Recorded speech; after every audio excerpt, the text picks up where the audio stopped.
Madam இப்படிதான் இவங்க பேசிக்கிட்டே இருப்பாங்க, நியாயம் நீதி தர்மம் அப்படின்னு. நமக்கு எதுக்கு இதெல்லாம், நம்ம வேலையை நம்ம பார்க்கலாம். வாங்க போலாம், வாங்க. Wait and see. அவங்கள விடுங்க மேடம், நீங்க கவலைப்படாதீங்க. உள்ள என்ன நடக்குதுன்னு பார்ப்போம், வாங்க.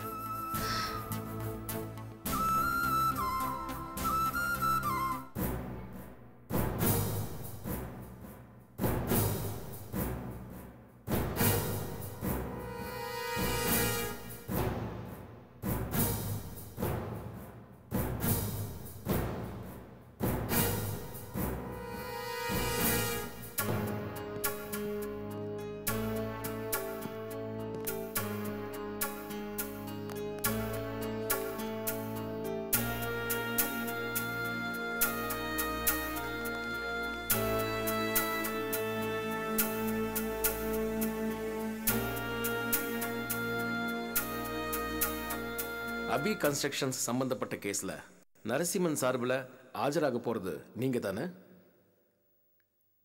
S your honour. Yes, proceed. என்னுடைய கிளையண்ட் மிஸ்டர் நரசிம்மன் நடுத்தர குடும்பத்தை சார்ந்தவர், ஒரு தனியார் நிறுவனத்து ஊழியர். அவரை அபி கன்ஸ்ட்ரக்ஷன்ஸ் அப்படின்ற கட்டட நிறுவனம் ரொம்ப மோசமான முறையில் ஏமாத்தியிருக்கு. I object your honour. No, advocate Sujatha அவங்க தரப்பு சொல்லட்டும். உங்க தரப்புல நீங்க பேசும்போது இதை பத்தி சொல்லலாம். You proceed. Thank you your honour. என்னுடைய கிளையண்ட் அவருடைய இத்தனை வருஷத்து சேமிப்பையும், அதுவும் இல்லாம ஒரு சில இடங்கள்ல கடன் வாங்கியும் அந்த பணத்தை தனக்கு ஒரு வீடு வேணும்ன்ற ஆசையில அபி கன்ஸ்ட்ரக்ஷன்ஸ் கிட்ட கொடுத்துருக்காரு. பணத்தை வாங்கிக்கிட்ட அபி கன்ஸ்ட்ரக்ஷன்ஸ் என்னுடைய கிளையண்ட்டை மோசமா எந்த விதமான தொழில் தர்மமும் இல்லாம ஏமாத்திருக்காங்க. எப்படின்னு சொல்ல முடியுமா? சொல்றேன் யுவர் ஆனர். அபி கன்ஸ்ட்ரக்ஷன்ஸ் கட்டடம் கட்டிட்டு இருக்க அந்த இடத்துல இதுக்கு முன்னாடி ஒரு குளம் இருந்திருக்கு. இந்த விஷயத்த அவங்க என் கிளையண்ட் மிஸ்டர் நரசிம்மன் கிட்ட சொல்லல, திட்டம் போட்டு மறைச்சிருக்காங்க. அங்க குளம் இருந்ததால அங்க இருக்கிற மண் கட்டடம் கட்டுறதுக்கு ஏத்ததா இல்ல. அதுக்கு மேலேயே பில்டிங் எழுப்பினதால பில்டிங்கோடைய ஒரு சில இடங்கள்ல விரிசல் விழுந்திருக்கு. தன்னுடைய வீடை எதேச்சியா பார்க்க போன மிஸ்டர் நரசிம்மன் இதை கவனிச்சிருக்காரு. அதுக்கப்புறம் அவர் அபி கன்ஸ்ட்ரக்ஷன்ஸை பத்தி விசாரிக்கும் போது அந்த கம்பெனியை பத்தி அதிர்ச்சி தர மாதிரி சில விஷயங்கள் அவருக்கு தெரிய வந்தது.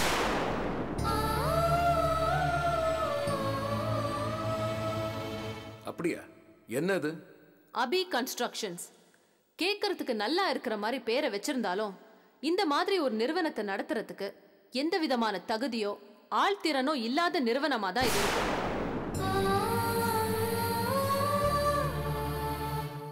The required infrastructure is not there. அப்படியா? Yes, Your Honor. இந்த கன்ஸ்ட்ரக்ஷன் கம்பெனில முறையா பயிற்சி பெற்ற என்ஜினியர்ஸ் யாருமே இல்ல.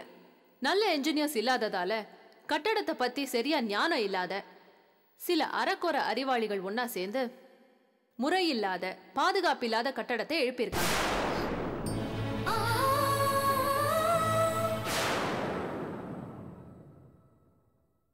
சோ எந்த விதமான அக்கறையோ பொறுப்புணர்ச்சியோ இல்லாம ஒரு நிறுவனத்தை நடத்தி அதன் மூலமா என்னுடைய கிளையண்ட்டுக்கு தவறான நம்பிக்கையை கொடுத்து அவர் பணத்தை விரயம் பண்ண வச்சதுக்கு இந்த நிறுவனம் பதில் சொல்லியே ஆகணும். என்னுடைய கிளையண்ட்டுக்கு ஏற்பட்டிருக்க மன உளைச்சல், பண விரயம், அலைச்சல் இது எல்லாத்துக்கும் சேர்த்து அபி கன்ஸ்ட்ரக்ஷன்ஸ் நஷ்ட ஈடா 10 லட்சத்தை கொடுக்கணும்.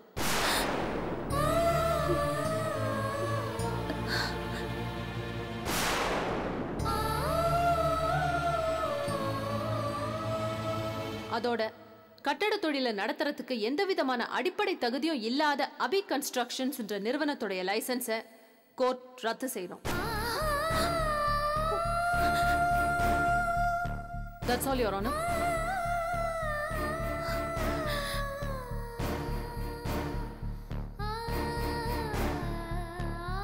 யுவர் ஆனர், அட்வொகேட் சுஜாதா சொன்ன பல தகவல்கள் தவறானவை.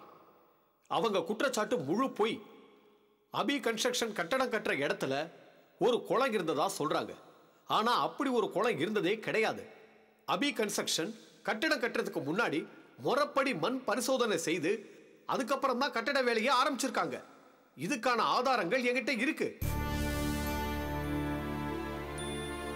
இன்னொரு குற்றச்சாட்டு என்னன்னா, அபி கன்ஸ்ட்ரக்ஷன்ல இன்ஜினியர் யாருமே இல்லைன்னு சொல்றது. இது சுத்த அபத்தம். இது எப்படி இருக்குன்னா முழு பூசணிக்காய சோத்துல மறைக்கிற மாதிரி இருக்கு. ஏன்னா கட்டிட தொழில் எதுவுமே இன்ஜினியர் இல்லாம நடக்காது. அபி கன்ஸ்ட்ரக்ஷன்லயும் தரம் வாய்ந்த இன்ஜினியர் இருக்காரு.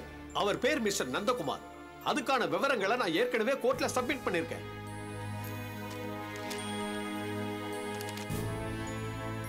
இதை விடுத்து சுஜாதா அவர்கள் குற்றச்சாட்டை அவதூறா சொல்லியிருக்காங்க.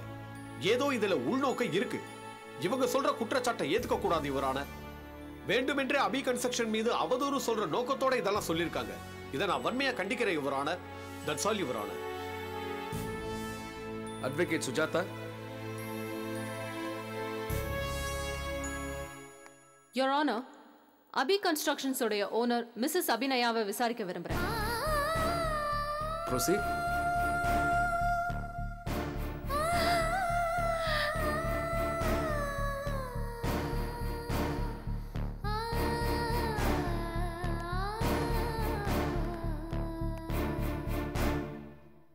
வணக்கம் யுவர் ஆனர். மிஸ்ஸஸ் அபி, இது வரைக்கும் நீங்க எத்தனை பில்டிங்ஸ் கட்டியிருக்கீங்க? இப்பதான் முதல்ல ஒரு பில்டிங்கை கட்டிட்டு இருக்கேன். கத்துக்குட்டியா நீங்க? வக்கீலுக்கு படிச்சு முதல்ல இந்த கோர்ட்டுக்கு வந்து ஆர்கியூ பண்றவங்கள, நீதிபதியா அந்த பதவியில வந்து உட்கார்றவங்கள நீங்க கத்துக்குட்டின்னு சொல்வீங்களா? மிஸ்ஸஸ் அபி, கேட்ட கேள்விக்கு மட்டும் பதில் சொல்லுங்க. மிஸ்ஸஸ் சுஜாதாவோட கமெண்ட் தப்பு your honour. Okay Sujatha, mind your words. Yes your honour. So இது வரைக்கும் உங்களுக்கு தனிப்பட்ட முறையில் கட்டடம் கட்டின அனுபவம் இல்லை, அதான உண்மை? ஆமா. Good. This is point number 1 your honour. Number 2, இப்போ கட்டடம் கட்டிட்டு இருக்கீங்களே, அந்த இடம் எவ்வளோக்கு வாங்குனீங்க? யார் பேரில் இருக்கு? அது ஒரு பெரியவர்கிட்ட அக்ரிமெண்ட் போட்டு பேங்க்ல காட்டி கடனை வாங்கி ஒர்க் ஆரம்பிச்சோம். It's a joint venture. அப்படின்னா இந்த கட்டடம் கட்டுறதுக்கு நீங்க உங்க கையில இருந்து ஒரு பைசா கூட செலவு பண்ணல. முதலீடு எதுவுமே இல்லாம பணம் சம்பாதிக்கணும்ன்றத மட்டுமே நோக்கமா வச்சு இதுல இறங்கி எதையுமே சரிவர விசாரிக்காம கட்டடம் கட்டி தரேன்னு சொல்லி பணம் வாங்கி நீங்க என் கிளையண்ட்டை ஏமாத்திருக்கீங்க. இல்ல, முழுக்க இது தப்பு. லாபத்துக்காக மட்டும் இந்த தொழிலை ஆரம்பிக்கல. பின்ன எனக்கு அனுபவம் இருக்கிற ஒரே தொழில் இதுதான். அதனால தான் சார் நான் இதை ஆரம்பிச்சேன். உண்மையை சொல்லப்போனா இந்த கட்டடத்தை கட்டி முடிச்சா கூட எனக்கு 10-15 லட்சம் ரூபாய் நஷ்டம் தான் வரும். ஆனா அதை பத்தி கவலைப்படாம கடனை வாங்கி தரமான முறையில இந்த கட்டடத்தை கட்டணும்னு சொல்லி கஷ்டப்பட்டு நான் உழைச்சிட்டு இருக்கேன். கம்பெனிக்கு ஒரு நல்ல பேர் கிடைக்கணும். இது எங்களோட முதல் ப்ராஜெக்ட். இது சரியா வரணும், அதுதான் எங்களுடைய நோக்கம்.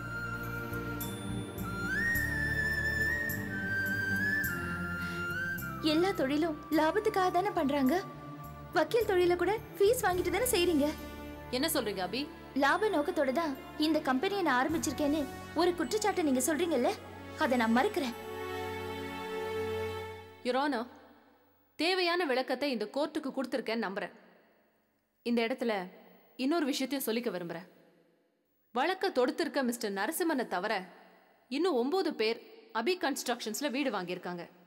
அந்த 9 பேரும் இந்த கம்பெனி மேல அதிருப்தியா இருக்காங்க. முதல் போட்டிருக்க 10 பேரும் ஒன்னா சேர்ந்து அவங்களுடைய பொறுப்புலையோ இல்ல ஒரு தரமான கன்ஸ்ட்ரக்ஷன் கம்பெனியோட பொறுப்புலையோ இந்த பில்டிங்கை கம்ப்ளீட் பண்றதுக்கு ஆர்வமா இருக்காங்க. தேவைப்பட்டா அந்த 9 பேரையும் கோர்ட்ல ப்ரொடியூஸ் பண்றதுக்கு நான் தயாரா இருக்கேன். That's all your honour. Missus Abhinaya, நீங்க போகலாம். Thank you sir.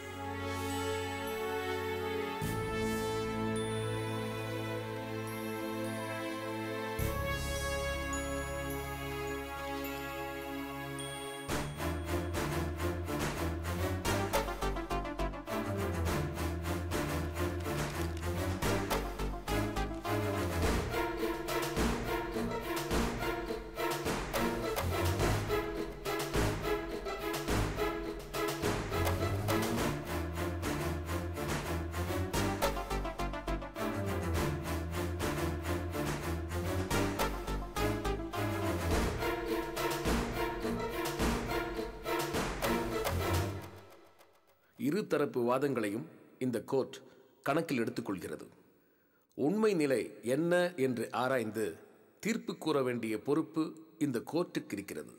எனவே உண்மை நிலை என்ன என்று ஆராய 2 கட்டிட பொறியாளர்களையும் ஒரு வழக்கறிஞரையும் இந்த கோர்ட் நியமிக்கிறது. அந்த குழு இந்த கட்டிடத்தை பார்வையிட வேண்டும்.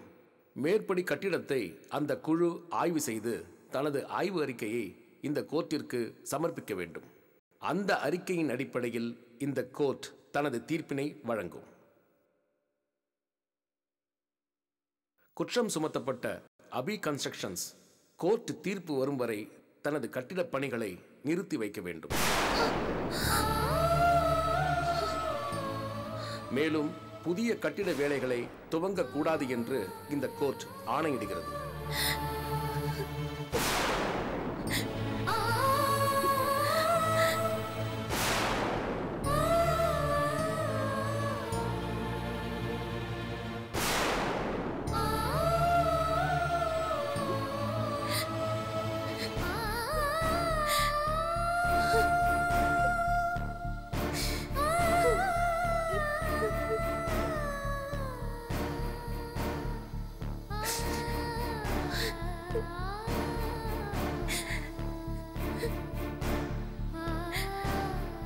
வாங்க போலாம்.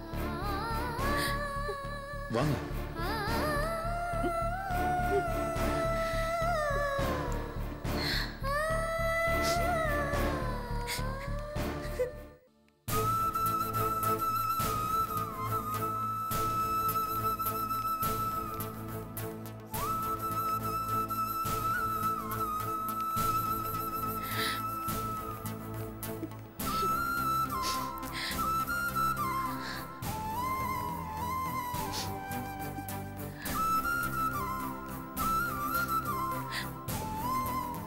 என்ன தொல்காப்பியன் இப்படி ஆயிப்போச்சு? கோர்ட்ல இப்படி ஒரு ஆர்டர் போடுவாங்க நான் எதிர்பார்க்கவே இல்லை. ரொம்ப கடுமையாக சொல்லிட்டாங்க. பட் ஆனால் ஒன்று, ஃபைனலாக நம்ம சைடு தான் ஜட்ஜ்மெண்ட் வரும். அது வரைக்கும் நம்ம என்ன செய்ய போறோம்? நம்ம கம்பெனி பேரை டேமேஜ் பண்றதுக்காக அந்த ஆதித்யா குரூப் முழு மூச்சா வேலை செய்யறாங்க. நம்ம என்ன பண்ண போறோம் தெரியலையே. என்ன அபி, என்னமோ எனக்கு கோர்ட்ல பேச தெரியாதுன்னு சொன்னீங்க. எப்படி இருந்தது என் ஆர்குமெண்ட்? அபி, எப்பவுமே யோசிக்கணும். அதுவும் தெரியாத தொழிலை செய்ய வரத்துக்கு முன்னாடி ஒரு தடவைக்கு பல தடவை யோசிக்கணும். நிம்மதியான மாச சம்பள வேலையில இருந்தீங்க. 1ஆம் தேதி ஆனா சம்பளம், டிஃபன் பாக்ஸ் சாப்பாடு, 2 மாசம் ஆனா புது புடவை, தீபாவளி போனஸ், பாத்திரச்சீட்டு, நகைச்சீட்டு எக்ஸெட்ரா. அதெல்லாம் விட்டுட்டு கட்டடம் கட்ட ஆசைப்பட்டா இப்படிதான். அது என்ன காஃபி போடுற மாதிரி ஈஸியான வேலை நினைச்சிங்களா? கஷ்டப்படணும். அதுக்கு பணம் வேணும், பலம் வேணும், புத்தி வேணும். என்ன மாதிரி புத்திசாலியோட துணையும் வேணும். இந்த மாதிரி ஆளெல்லாம் நம்பி ஆதித்யா தான் நிறைய சம்பாதிக்கிறாரே, நாமளும் சம்பாதிப்போம் இறங்கினா இப்படிதான் நடக்கும். எல்லாருமே ஆதி ஆயிட முடியாது. மேடம், சும்மா என்ன மேடம் இவங்க கிட்ட பேசிக்கிட்டு? இவங்க எப்பவுமே இப்படிதான். நீதி என் பக்கம், தர்மம் வெல்லுன்னு சினிமா டைட்டிலாவே பேசிக்கிட்டு இருப்பாங்க. இவங்க எல்லாருமே இப்படிதான். வேஸ்ட். ஓஹோ, என்ன என்ன முறைக்கிறீங்க? அன்னைக்கு ஆதி சார் சொன்னாரு இதெல்லாம் உங்களுக்கு வேண்டான்னு. பெருசா சவால் விட்டு சவடால் பேசிட்டு இன்னைக்கு நல்லா வாங்கி கட்டிக்கிட்டீங்க. மேடம், ஹலோ அபி மேடம், உங்களுக்கு நல்ல மூளை வேணும் மேடம். இப்படிதான் வெத்து பேட்டுங்களாம் ஒன்னா சேர்ந்தா என்ன ஆகும்? புஷ்வான மாதிரி புஷ்னு ஆயிடும். இனிமே உங்களுக்கு வேலை எங்கேயும் கிடைக்காது. ஓகே, ஒரு ஐடியா வேணா நான் தரேன். எங்க ஆபீஸ்க்கு வந்து ஒரேடியா ஆதி சார் காலில் விழுந்து அழுது புலம்பி மன்னிப்பு கேட்டுருங்க. உடனே அவரும் பரிதாபப்பட்டு உங்களை வேலைக்கு சேர்த்துக்கிட்டாருன்னா ஒரு காஃபி டீன்னு ஏதாவது எங்க ஆபீஸ்ல போடலாம். மேடம், உங்களுக்கு துணையா இவரை வச்சுக்கங்களேன். என்ன பண்ணிட்டு இருக்கீங்க நீங்க?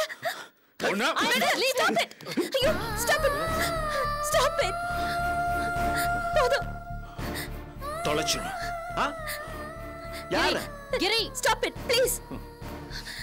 Please தொல்காப்பியன் போலாம் வாங்க. Come on, let's go. ஏய், வெச்சுக்கறடா உன்னை. கிரி, stop it. இது கோர்ட். யார்ட்ட மோதுறா? அவங்க தான் அப்படி பிஹேவ் பண்றாங்கன்னா நீங்களுமா? சும்மா இருங்க. சரி போலாம். வாங்க போலாம். வாங்க.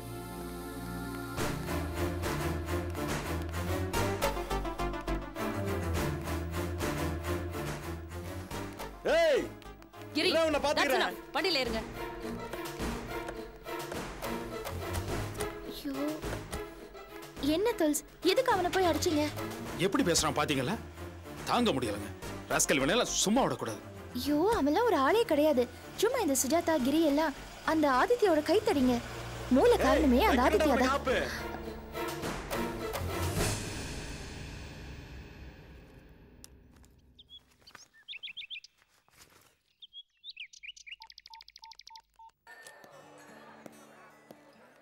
ஹாய் ஷோபா.